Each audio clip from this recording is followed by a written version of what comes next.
You know, they say that every 7 years or so, pretty much every cell in your body has been replaced. The physical you is just in this constant state of change. So what is it that makes you, you? Today we're going to dive into that ancient and honestly kind of mind-bending puzzle of personal identity. All right, let's get into it. I mean, seriously, think about it for a second. Go find a picture of yourself as a 5-year-old. The cells are different, the thoughts are different, the dreams are different. Almost everything has changed. And yet somehow you feel this unbroken connection to that little kid. So what's the glue?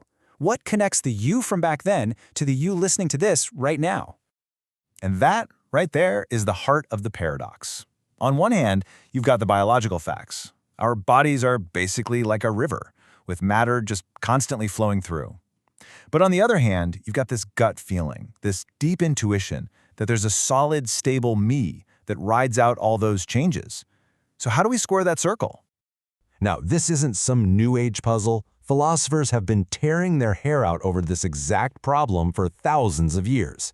But today, we're going to zero in on one particularly brilliant solution from a thinker you might not have heard of. Okay, so we're jumping in a time machine and heading back to the 4th century to meet a philosopher named Gregory of Nyssa. He came up with this amazing analogy that just cuts right through the confusion, an idea so insightful that, honestly, it's just as powerful today. He tells us to stop thinking of ourselves as a river, and instead to picture ourselves as a flame. A flame. I know, it sounds simple, right? But how can a simple flame possibly explain the mystery of the unchanging you? Well, it all comes down to telling the difference between what something is made of and the pattern it holds. So Gregory tells us to just look at a candle flame. It looks like one single stable thing, doesn't it?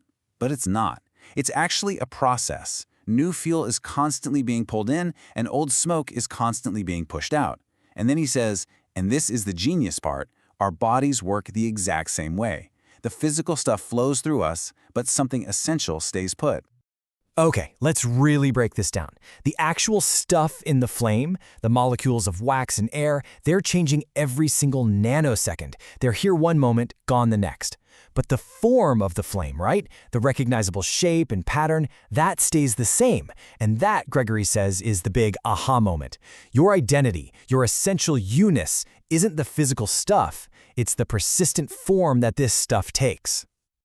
So just let that sink in for a second. You aren't a static object. You're a stable pattern. You're the form that your matter organizes itself into from when you're a baby to when you're old. That form is what connects that 5-year-old in the photo to the person you are right now. It's a really powerful idea, right? But it also kind of opens up a whole new can of worms. Which brings us to, well, the ultimate test for this whole idea. It works great for our life, for all this constant change we go through. But what about the final change? What about death? And this is where the flame analogy seems to hit a wall, right? Because when you run out of fuel or you just blow out the candle, the flame is gone. The form just disappears. So if our body is the fuel, does our form just get snuffed out when we die? For Gregory, this wasn't just a fun thought experiment. He was a Christian theologian. This question went right to the very core of his faith. So yeah, this is where his philosophy dives deep into theology. See, Gregory believed in the resurrection of the body, but his own awesome theory created a pretty big problem. If the body, the fuel, is gone, decomposed, scattered to the winds, how could that unique form of you ever come back? How would it be the real you and not just, a perfect copy? And this leads us to what I think is the most fascinating part of his whole argument. He takes on the super practical, almost nitty-gritty objections that people had back then about the idea of a resurrected body. Yeah, people in the 4th century were asking some surprisingly down-to-earth questions, like this one, which basically asks, why would we be resurrected with organs we don't even need anymore? I mean, it's a fair point, right? If the afterlife is a totally different kind of existence, why would we need the same old biological toolkit? And they got really specific about it. They'd say things like, okay, the scriptures say there's no marriage in heaven, so why would we still have organs for procreation? Or, if we don't need to eat, why would we need a stomach? You can see their logic. Why would a perfect, resurrected body be carrying around all this useless equipment? Gregory's answer to this is it's so elegant. He says the resurrected body must have the same form, the same parts, the same structure, because that form is your identity. If it were different, it wouldn't actually be you. But, and this is the key, the purpose of all those parts gets a major upgrade. They get repurposed for a new, higher way of being that we can't fully wrap our heads around. So they're not useless at all, their job description is just being completely redefined. So, to sum this whole thing up, Gregory of Nyssa gives us this really powerful way to think about ourselves. Takeaway number 1. Your identity isn't your atoms, it's the pattern those atoms make. Number 2.